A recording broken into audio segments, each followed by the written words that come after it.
Hello दोस्तों, नमस्कार। Welcome to watching this video. हमें उम्मीद है आप सब बहुत अच्छे होंगे।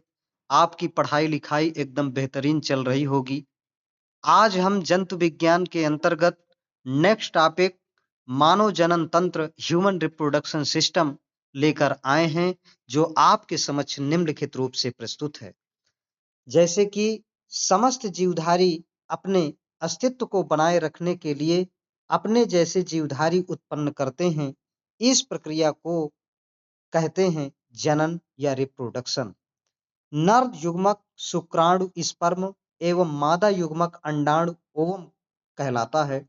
अंडाणु और शुक्राणु के संलयन सिंगैमी की प्रक्रिया के द्वारा क्या बनता है, क्या होता है? निषेचन की क्रिया या फर्टिलाइजेशन की प्रक्रिया होती है। मानव में लैंगिक जनन सेक्सुअल रिप्रोडक्शन में अगुणित नर हाइप्लॉइड मेल तथा अगुणित मादा हाइप्लॉइड फीमेल के संलयन सिंगमी के द्विगुणित डिप्लॉइड अवस्था में बनता है युग्मनज, और जिसे हम जाइगोट कहते हैं। शुक्राणु स्पर्म तथा अंडाणु ओवम के बनने की प्रक्रिया को क्या कहते हैं? युग्मक जनन या गैमेटोजेनेसिस कहते हैं। शुक्राणुओं स्पर्म से के बनने की प्रक्रिया को क्या कहते हैं? शुक्राणु जनन या स्पर्मेटोजेनेसिस कहते हैं। अंडाणुओं ओवम के बनने की प्रक्रिया को क्या कहते हैं? इसे अंडाणु जनन या ऊजेनेसिस कहते हैं। युग्मनज जाइगोट के बार बार विभाजित होने की प्रक्रिया को क्या कहते हैं? विदलन या क्लीवेज कहते हैं। विदलन क्लीवेज के बाद ब्लास्टोमियर्स के ठोस गेंद के समान संरचना बन जाती है। उसे क्या कहते हैं? मोरुला का बनना या फॉर्मेशन ऑफ मोरुला कहलाता है। भ्रूणीय परिवर्धन एम्ब्रियोनिक डेवलपमेंट में मोरुला के बाद क्या बनता है? मोरुला के बाद ब्लास्टुला बनता है। ब्लास्टुला अवस्था के पश्चात किसका निर्माण होता है? गैस्टुला का निर्माण होता है। और तीन प्राथमिक स्तर कौन कौन से होते हैं? Ectoderm, mesoderm, endoderm. भ्रूण के मुख्य रूप से तीन स्तर होते हैं, तीन लेवल होते हैं: एक्टोडर्म, मीजोडर्म, एंडोडर्म। एक्टोडर्म बाह्य त्वचा, मीजोडर्म मध्य भाग, एंडोडर्म आंतरिक भाग कहलाता है। गैस्ट्रुलेशन प्रक्रिया के पश्चात विभिन्न अंगों का निर्माण होता है। उसे क्या कहते हैं? अंग जनन या ऑर्गेनोजेनेसिस के नाम से जानते हैं। भ्रूणीय परिवर्धन एम्ब्रियोनिक डेवलपमेंट में क्रमिक व्यवस्थाएं हैं, क्रमशः युग्मक जनन गैमेटोजेनेसिस, निषेचन फर्टिलाइजेशन, विदलन क्लीवेज, मोरुला, फिर इसके बाद गैस्ट्रुला तथा तीन प्राथमिक जनन स्तर एवं अंग जनन ऊजेनेसिस आदि ये प्रक्रिया होती है। क्योंकि भ्रूण में तीन एक्टोडर्म, एंडोडर्म, मीजोडर्म ये तीन परतें बनती हैं, ये सारी प्रक्रिया होती है। भ्रूण विज्ञान के जनक फादर ऑफ एम्ब्रियोलॉजी किन्हें कहा जाता है? अरस्तु, जिन्हें अरिस्टोटल कहते हैं। अरिस्टोटल को, जिन्हें हम जंतु विज्ञान का पिता भी कहते हैं, फादर ऑफ जूलॉजी या बायोलॉजी का जनक, फादर ऑफ बायोलॉजी भी कहते हैं। उन्हें भ्रूण विज्ञान का जनक, फादर ऑफ एम्ब्रियोलॉजी भी कहा जाता है। आधुनिक भ्रूण विज्ञान के जनक, फादर ऑफ मॉडर्न एम्ब्रियोलॉजी किन्हें कहते हैं? वान बेयर को कहते हैं। जीव विज्ञान की वह शाखा जिसके अंतर्गत भ्रूण के विकास का अध्ययन किया जाता है, उसे क्या कहते हैं? भ्रूण विज्ञान, एम्ब्रियोलॉजी कहते हैं। नर जनन तंत्र मेल रिप्रोडक्टिव सिस्टम में जनन अंग कौन कौन से होते हैं? इसमें जनन अंग जैसे कि वृषण, टेस्टिस, शुक्रवाहिकाएं, वैस, इफ्रेंटिया, एपिडिडाइमिस, फिर इसके बाद शुक्रवाहिनी, वैस डिफरेंट्स डिफरेंस, शुक्राशय, सेमिनल वेसिकल, मूत्राशय, यूरिथ्रा और शिश्न पेनिस आदि होते हैं। नर जनन तंत्र में सहायक ग्रंथियां कौन कौन सी होती हैं? जैसे कि प्रोस्टेट ग्रंथ और काउपर ग्लैंड्स। काउपर ग्रंथि और प्रोस्टेट ग्रंथि होती हैं। मादा जनन तंत्र फीमेल रिप्रोडक्टिव सिस्टम में कौन कौन से अंग होते हैं? इसमें अंडाशय, ओवरीज और अंडवाहिनियां, जिन्हें हम इंग्लिश में ओविडक्ट कहते हैं, गर्भाशय, यूटेरस, योनि वैजाइना तथा भग, वल्वा आदि होते हैं। मादा जनन तंत्र मेल वो फीमेल रिप्रोडक्शन सिस्टम में सहायक ग्रंथियां कौन कौन सी होती हैं? इसमें बर्थोलिन ग्रंथियां और स्तन ग्रंथियां, जिन्हें हम मैमेरी ग्लैंड के नाम से जानते हैं। स्तनियों मैमेट्स में शुक्राणुओं का गमन पथ है शुक्र जनन नलिका, जिसे हम सेमिनिफेरस ट्यूबुल्स कहते हैं, और ब्रसर टेस्टिस और शुक्रवाहिका वेस एफरेंटिका, फिर अधिवृषण एपिडिडाइमिस, फिर शुक्रवाहिनी वेस डिफरेंट्स और जनन मूत्र कोटर, जिसे हम कहते हैं यूरिने जेनिटल साइनस, मूत्र मार्ग यूरिथ्रा, फिर जाके योनि वाइजाइना में जाता है। मनुष्य में किस प्रकार का जनन रिप्रोडक्शन होता है? लैंगिक जनन, जिसे हम सेक्सुअल रिप्रोडक्शन कहते हैं। लैंगिक जनन सेक्सुअल रिप्रोडक्शन में होता है नर तथा मादा युग्मकों का संयुग्मन, जिसे हम सिंगैमी के नाम से जानते हैं। संभोग के समय स्त्री की योनि वैजाइना में कितनी मात्रा में वीर्य का स्खलन होता है? 3 से 5 मिलीलीटर का स्खलन होता है। स्खलित वीर्य सीमेन में शुक्राणु स्पर्म की संख्या कितनी होती है? लगभग 30 से 50 करोड़ तक होती है। शुक्राणुओं स्पर्म्स की कितनी प्रतिशत मात्रा स्त्री के गर्भाशय से होकर डिंब वाहिनी में जाते हैं? मात्र 1% जाते हैं।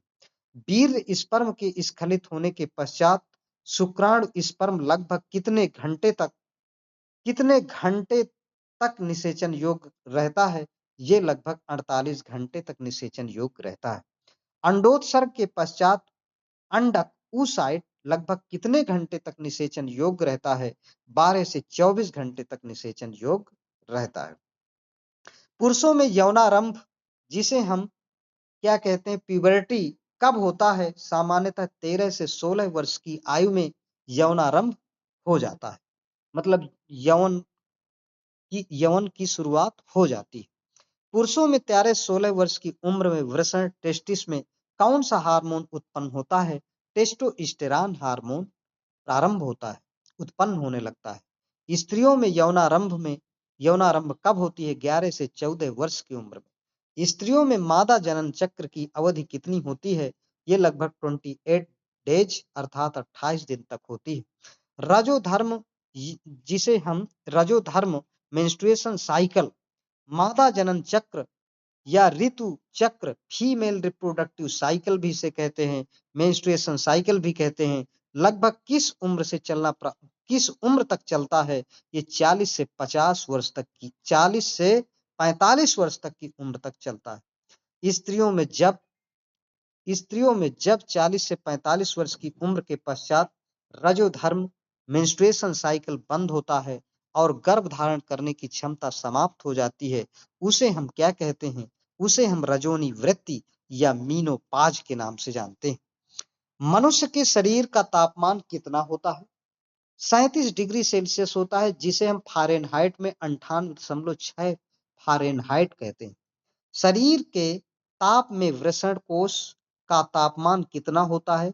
जब शुक्राणुओं का निर्माण होता है, शरीर के तापक्रम से 2 डिग्री सेल्सियस कम होता है। इसके बाद वृषण टेस्टिस की किन कोशिकाओं से टेस्टोस्टेरोन हार्मोन स्रावित होता है? लीडिंग कोशिकाएं, इन्हें कहते हैं लीडिंग सेल से ये जो है टेस्टोस्टेरोन हार्मोन का स्रावण होता है। वृषण टेस्टिस की संरचनात्मक एवं क्रियात्मक जो इकाई होती है वो कौन सी हैं? शुक्र जनन नलिकाएं, जिन्हें हम सेमिनिफेरस ट्यूबुल्स के नाम से जानते हैं।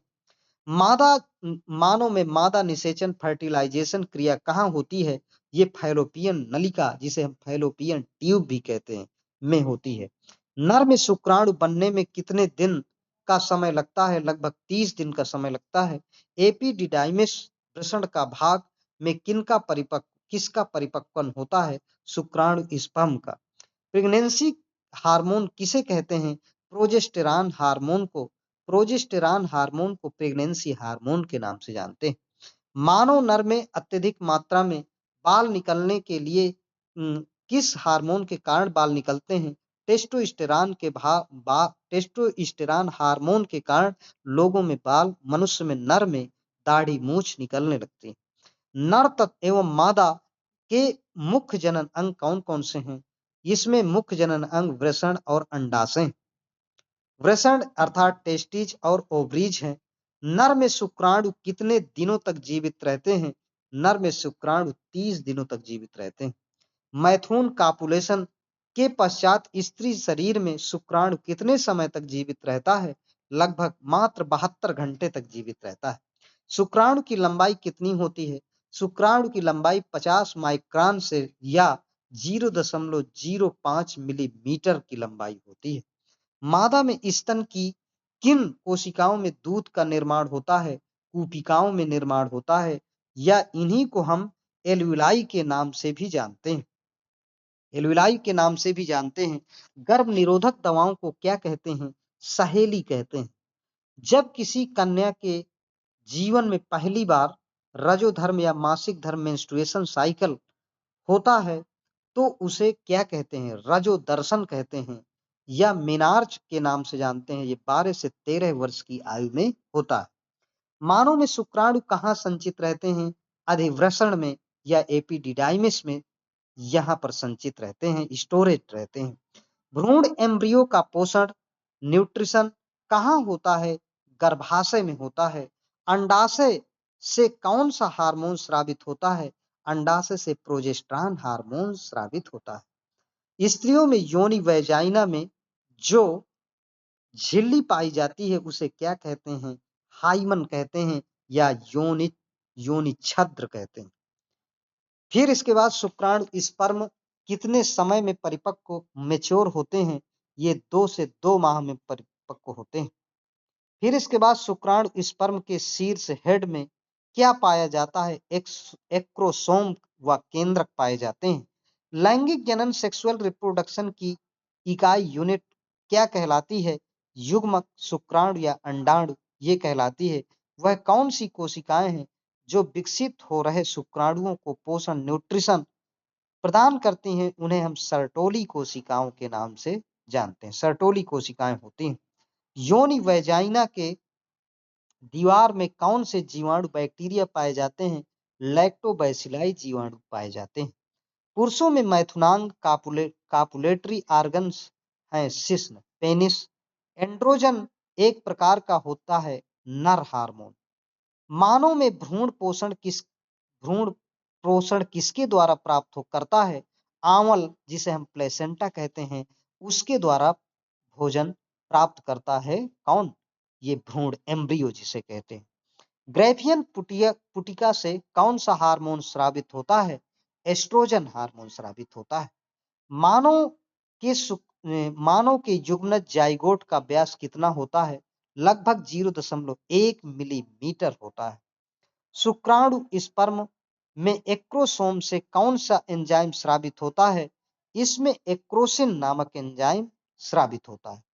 5वें व 6ठे माह में भ्रूण में परिवर्तन में लंबाई और भार लगभग कितना हो जाता है? इस क्रमशः 15 सेंटीमीटर लगभग 500 ग्राम हो जाता है। इसके बाद कुछ जीवधारी हैं, उनके हम मुख्य कुछ मुख्य जंतुओं के गर्भकाल को जानेंगे। जैसे कि जंतु का नाम है, फिर गर्भकाल का समय है। जैसे कि चूहा का गर्भ का समय 21 दिन होता है। बिल्ली का 63 दिन होता है। गाय का 284 दिन होता है। गधा का 265 दिन होता है। इसके पश्चात जैसे कि गिलहरी का गर्भकाल 40 दिन होता है। भेड़िया का गर्भकाल 63 दिन होता है। कुत्ता का गर्भकाल 63 दिन होता है। सुअर का गर्भकाल 114 दिन होता है। शेर का गर्भकाल 120 दिन होता है। चीता का गर्भकाल 95 दिन होता है। बाघ का गर्भकाल 155 दिन होता है। बकरी का गर्भकाल 150 दिन होता है। भैंस का गर्भकाल 300 दिन होता है। घोड़ा का गर्भकाल 330 दिन होता है। हाथी का गर्भकाल 624 दिन होता है। खरगोश का गर्भकाल 28 से 30 दिन होता है। मनुष्य का गर्भकाल 280 दिन होता है। ऊंट का गर्भकाल 400 दिन होता है। एशियाई हाथी का गर्भकाल 609 दिन होता है। भेड़ का गर्भकाल 151 दिन होता है। इस प्रकार से हम गर्भकाल को जान गए। अब इसके बाद बच्चे के जन्म के पश्चात माँ का दूध पीला क्यों होता है? ये कोलोस्ट्रम के कारण पीला होता है। माँ के आरंभिक दूध में पाई जाती है क्या? एंटीबॉडी। इसीलिए माँ का पहला दूध अमृत के समान कहा जाता है, क्योंकि इसमें एंटीबॉडी पाई जाती है। एंटीबॉडी के कारण रोगों से लड़ने की क्षमता, WBC ज्यादा उत्पन्न होती है, रोगों से लड़ने की क्षमता प्रदान होती है। माँ का आरंभिक दूध नवजात शिशु को पिलाना क्यों आवश्यक होता है? क्योंकि प्रतिरोधी क्षमता उत्पन्न करता है, रोगों से लड़ने की क्षमता उत्पन्न करता है। फिर इसके पश्चात, जैसे कि निषेचन के पश्चात मानव में गर्भकाल का आदर्श रूप कितना माना जाता है? 266 दिन, 38 सप्ताह या 280 दिन माना जाता है। IUT का पूरा नाम क्या है? इंट्रा यूटेरिन इंसिमाइनेशन। इंसिमाइनेशन अर्थात अंतःगर्भाशयी शुक्राणु संचयन। IUT IUI का नाम। IVF का क्या नाम है? इन विट्रो फर्टिलाइजेशन, अंतःपात्री निषेचन। अर्थात जिनके पास ऐसी माताएं जिनके पास बच्चा होने की संभावना नहीं होती, उनको IVF के माध्यम से बच्चे उत्पन्न करवाए जाते हैं। ZIFT का पूरा नाम जाइगोट इंट्राफैलोपियन ट्रांसफर, जिसे हिंदी में कहते हैं युग्मनज का अंतःफैलोपियन स्थानांतरण। फिर इसके बाद GIFT का पूरा नाम गैमेटिक इंट्राफैलोपियन ट्रांसफर, युग्मक का अंतःफैलोपियन स्थानांतरण। इस प्रकार से विभिन्न कॉम्पिटिटिव एग्जाम में ये प्रश्न रखे गए हैं, जो आपके समक्ष प्रस्तुत किए गए हैं। यहीं से आपका मानव जनन तंत्र सेशन समाप्त होता है। यदि आप लोगों को यह वीडियो अच्छा लगे तो लाइक करिए, सब्सक्राइब करिए। बहुत बहुत धन्यवाद। नमस्कार।